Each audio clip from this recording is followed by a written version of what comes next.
Right now, it is time talking about challenges to bring in Pat Pagano and talk about the weather forecast. Pat, I am operating under the nightmare scenario this morning. I can't believe it. Yeah, both my on-air computer and my production computer are both working perfectly. I can bring up the on-air program. I can bring up the production program. They are not talking to one another, which means I have absolutely no local audio available to me on the computers. My goodness, Uh, what is going on there? Pat, I wish I could tell you what's going on here, but I can't. I have no freaking idea. What the Do pro- you have to maybe get a whole brand new computer? No, it's not the computers. I've got a feeling there's something wrong with our network, and Uh, but I can't really investigate that until 9 o'clock. So it's going to be an interesting morning around here, but it's going to be an interesting morning for you. Now, this is the problem with social media and with the television stations that we have all throughout the country nowadays. Yesterday on Facebook, there had to be 5 million posts how we're going to get a foot, 6 inches, 10 inches of snow from various people because they see it on all the different models that they see on TV. I go to the National Weather Service site and I see that they've got a winter storm watch up for Massachusetts, Berkshire County, right into South County. So that means you folks living in North Canaan who are right next to Berkshire County, watch out.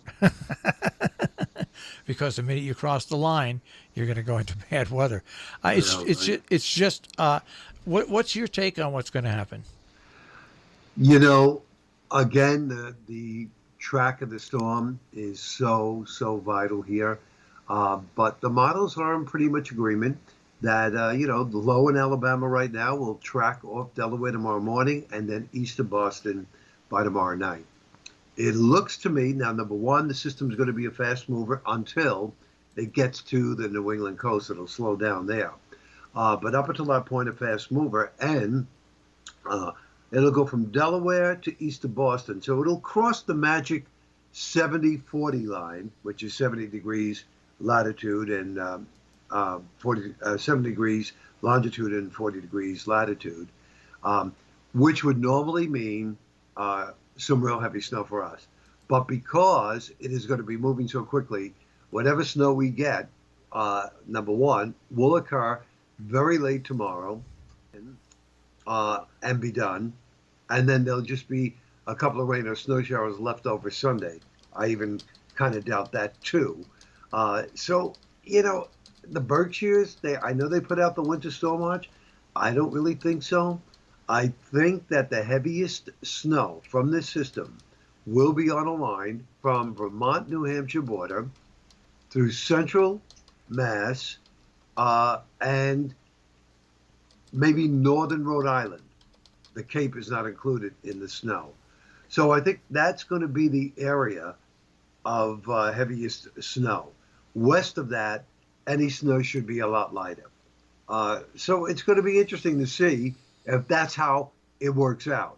Because, if the storm would have jogged just a little bit further west, then you would take that line I just gave you and you'd bring it to the Berkshires. And then, of course, that would affect us. Not so much the Catskills, but us, here in Sharon, Northwest Connecticut.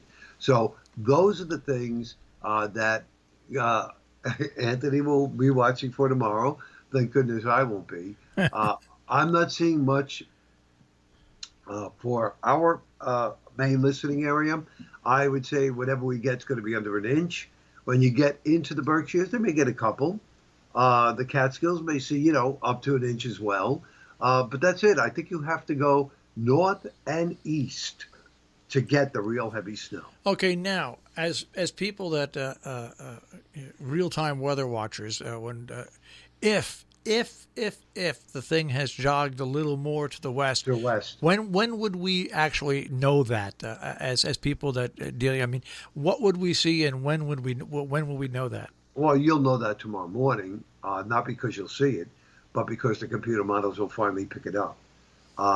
And then we can compare the track from today to the track tomorrow, and we'll be able to see that it's tracking further west, and the precipitation amounts will be a lot higher.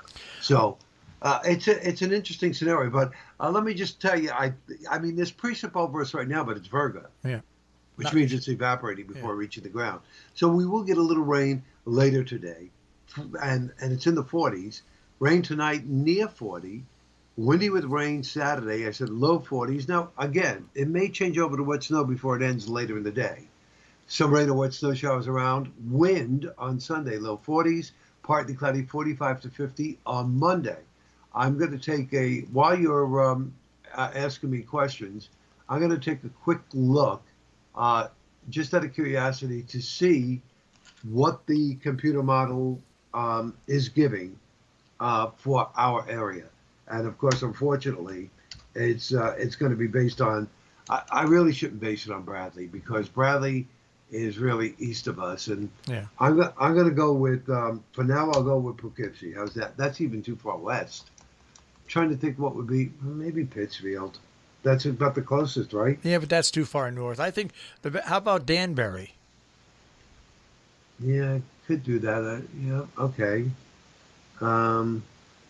Okay. I don't know. Don't you think that's too far south? That's only about. Well, it's funny.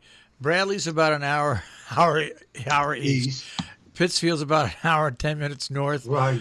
Danbury's about an hour south, and Poughkeepsie's about an hour to the west. See what I mean? Yeah. Okay, let's take a look at the Canadian model. The Canadian model gives us 3/4 of an inch of rain, followed by a 1/4 inch of wet snow. That is the Canadian model. Okay, 3/4 of an inch of rain, 1/4 inch of wet snow. Let's go to the Euro model, which you remember at the beginning of the week was saying nothing. They give us 3/4 of an inch of rain and a little less than a 1/2 inch of snow. So comparable. Let's go to the American newly redone GFS model. Almost 1.5 inches of rain, followed by 3/10 of an inch of snow, right in the middle of the other two models. And lastly is the North America model. They are giving us 3/4 of an inch of rain and a trace of snow.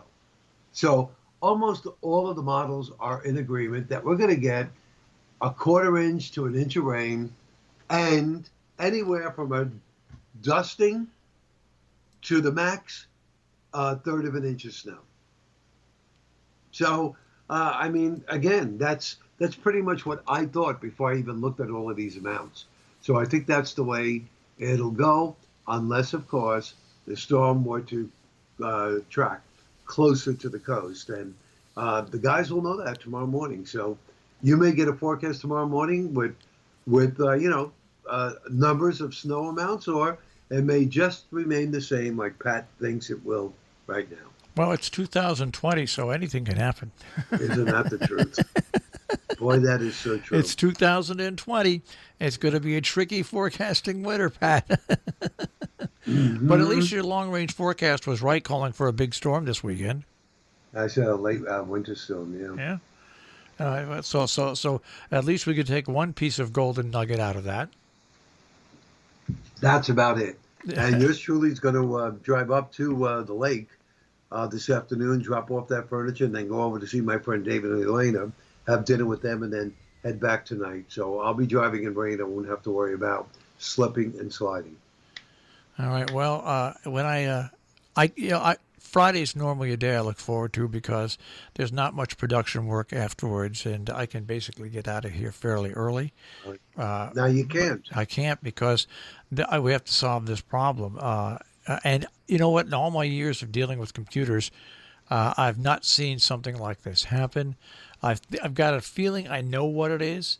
I think that with the production update on the update on the Windows on the production computer, I have a feeling that somehow it's changed the network configuration. But I'm going to need additional help. So once after 9 o'clock comes, I'll speak to the software guys and then and gals, and we'll get together and we'll see if we can rectify it. But my good buddy Rob Reamer, Rob and I have been going back and forth all election long because Rob was a Donald Trump supporter, and I was anybody but Trump supporter. But we kept jabbing each other back and forth all year long because we're friends and we don't let our political differences divide us. He just said, "You must have a Republican router." And he went on to say, "Now even your computers are polarized." So Rob's a good buddy, and like I said, I just never let with my friends. I'm not talking about all my Facebook friends, my real friends. I never let politics interfere with our friendship. Just and that's. I wish more people were like that. That's all. But it's tough to do that nowadays. It just is. So anyway, so that's where we sit for this looking into the weekend. The weekend doesn't look that great. Sunday will be, a bright day, but it's going to be windy and chilly. So, but at least you won't have to be dodging raindrops, that's for sure, or snowflakes. I mean, I have a rain or snow shower in there, but my feeling is you won't get anything on Sunday. Well, I hope we don't get anything on Saturday or Saturday night like a snow. But then again, like I said, it's 2020, so when I open my eyes tomorrow morning, I'm going to be prepared for anything. Yeah. As I said, I'm very, very happy that I'm not on, so I don't have to worry about the problem. But the guys will be taking care of it, and I'm sure. Again, I don't think there's going to be too many surprises, but we shall see. All right, as we say, our old New Englanders say, prepare for the worst and hope for the best. Best, correct. Pat, I want you to have a good weekend, and hopefully I won't be speaking to you under snow on Monday morning. I sure hope so. All right, take care. Have a great weekend, Pat. Okay, you too. Bye-bye. Bye-bye. Pat Pagano this morning in the Weather Center with a check on our tri-state forecast here on Robin Hood Radio.